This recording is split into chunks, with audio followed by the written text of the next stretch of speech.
In early 2013, I had private health care, but as stated earlier, all health care is greatly controlled by Obamacare. I established a doctor-patient relationship with Dr. Sonali Kulkarni, practicing at a Inova-owned neurology doctor's office in the Virginia suburbs of Washington, D.C. Dr. Kulkarni's medical records on January 26, 2013 said as follows. 42-year-old male patient was mainly healthy. He did not even see a physician for 10 years. He suffered a head injury by the negligence of another physician in 1996, and his main problem was chronic migraines. Then in 2003, while being treated with migraine meds, perhaps overuse, he got chronic numbness and drowsiness and some dizziness in the head.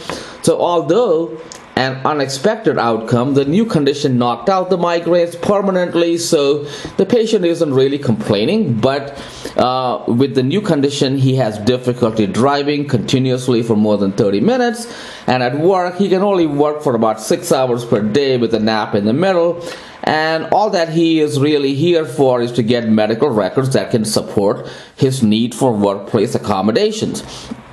One of the tests that Dr. Kulkarni ordered was a MRI of the head. All that was supposed to occur is that I was supposed to wear some gym clothes and in the middle of my day go and lie down for 45 minutes and then immediately resume my daily routine. All in all, I am barely a patient. I was only having a glancing encounter with the medical community. I subscribe to a conservative treatment style, and I did not even want to have any test. I already knew that my symptoms were stable for 10 years, and that MRI of the brain in such a case is simply for the medical community to make money. Dr. Kulkarni, after I had seen her, in exchange for professional favors given by Dr. John Cochran, the head of the neurology practice, and paid out of the coffers, but it wasn't money, it was professional favors, and paid out of the coffers of Inova and Virginia Commonwealth Medical School, which had a joint operation in Northern Virginia. Dr. Kulkarni agreed to the indecent proposal, but unlike the movie, Dr. Kulkarni had not agreed to become a prostitute. If there can be any play on a movie title, it should be Deliverance on the Potomac. Dr. Kulkarni comes from a wealthy family and her husband is a high-earning physician, but at age 45 and spending large sums of money for more and more education and training, first training to be an ophthalmologist, no other neurologist added Dr. Kulkarni to their practice for 10 years after completion of her neurology residency. Dr. Cochran brought her on in some minor capacity. The indecent proposal allowed Dr. Kulkarni to catch up, and this included making this loser at her field the director of a mentorship program aimed at convincing the top med school students to enter into a neurology residency. Dr. Kulkarni accepted the indecent proposal prior to my appointment at Capital Imaging in Bethesda, Maryland, a suburb of Washington, D.C. that sits, and this facility actually sits, the small office sits next to the National Institute of Health campus. The agreement was as follows. Dr. Jeff Jacobson, a neurosurgeon, the primary owner of Capital Imaging, which only has a single MRI machine and nothing else. And the primary function of this MRI machine is for Dr. Jacobson, who practices in Washington, D.C. 4 days a week, to send those D.C. patients to his MRI machine in Maryland. Then another co-owner of the facility, Dr. John Athos, a radiologist physically in New York, can write a false interpretation such that insurance agrees to back surgery. Such that insurance agrees to perform back surgery. These surgeries would be done at Johns Hopkins Suburban Hospital in Bethesda. Court documents and statements from Dr. Jacobson's patients all show the same thing. Dr. Jacobson was running a surgery mill at the Johns Hopkins Hospital. Dr. Jacobson had the skill to perform these unnecessary surgeries without injuring his patients. But the depth of his greed is so great that he uses all the shortcuts at the same time. For one patient, Dr. Jacobson used something like a large power drill to get the job done fast. The drill severed some nerves and sucked them into the drill. Dr. Jacobson just shook the nerves out of the drill and glued the nerves back on. And then the patient during recovery only discovered on his own that he permanently lost bowel and bladder function. So what Dr. Jacobson did for me is he wasn't really supposed to take any part in my medical care because everything was supposed to be done by the MRI tech who has the state radiographer's license, and no one else is really supposed to be involved in the process. But this Dr. Jacobson of Johns Hopkins, he specially trained with short notice, just after I made the appointment. He specially trained his MRI tech, Mr. Manuel Makayong Papel, and the Maryland Board of Physicians even allows him to use the alias of Antonio for a first name. And so this person is also well immersed in all the frauds.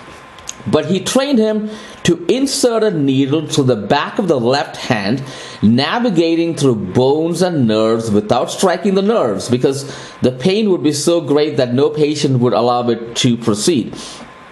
And then enter into the ulnar artery deep inside the hand, and then have the needle point upstream. So Dr. Jacobson owns the entire 3-story small office building with capital imaging in the basement and his neurology office on the 3rd floor, and the other space is unoccupied.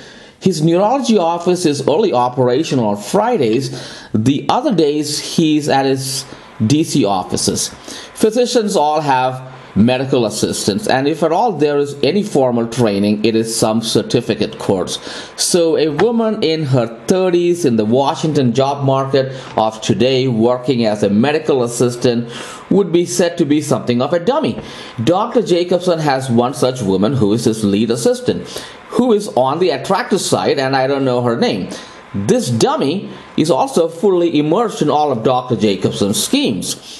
Some of the patients that Dr. Jacobson injured mentioned calling his office and getting the runaround and not getting anywhere. So this dummy does not have any skills in the legitimate job market, but Dr. Jacobson trained her to do some bad things. This dummy may be also something of a confidant. This dummy would be sent from the neurology office upstairs to the MRI office in the basement to wait for me. And just like some produce buyer or such, this dummy would check me out and then rush back to Dr. Jacobson's office to report if I am what Dr. Jacobson is looking for. There is another woman, Michelle Miller, also in her 30s, and she's probably even more of a dummy. She's a receptionist for capital imaging, and the work really consists of a few phone calls per day. She's also a part of all the schemes, but someone who is not around Dr. Jacobson as the other one. So although she could have checked me out and phoned Dr. Jacobson would rely on his confidant. Mr. Papel, the tech, would use the pretext of the contrast injection having failed when it had not, to insert the catheter on the back of the hand, add an extension line, and put me in the MRI tube. Dr. Jacobson would enter the room and inject a large quantity of water and force the water and blood in reverse to reach the brain and flush much of the blood out of the brain. This would render me unconscious. Dr. Jacobson, Dr. Cochran, the two women, possibly another person from the office, Patrick Jackson, who has felony convictions for defrauding physicians and veterinarians, and others would commit sexual assault. A quick note about Mr. Jackson, Dr. Jacobson's associate, who has absolutely no medical training. He's just an outsider scamming doctors and such. So Mr. Jackson Patrick Jackson defrauded physicians and veterinarians out of hundreds of thousands of dollars. Even stole $10,000 from a veterinarian in the poor country of Honduras. And yet police and prosecutors in Maryland refused to act. Prosecutors in Wisconsin and Illinois were ready to act and put this crook in prison for a long time.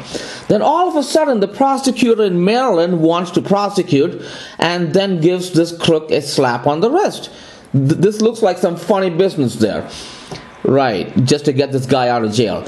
And then he gets no jail and no fines, and he only has to make restitution for a small fraction of the thefts. Then, to show you how small a world this is, Mr. Jackson's lawyer got another job to defend a firm that was performing psych exams on police officers in Maryland. A psychologist became a whistleblower. She reported to the Maryland Attorney General's office that the owner of the psych firm, in an email solicitation, openly stated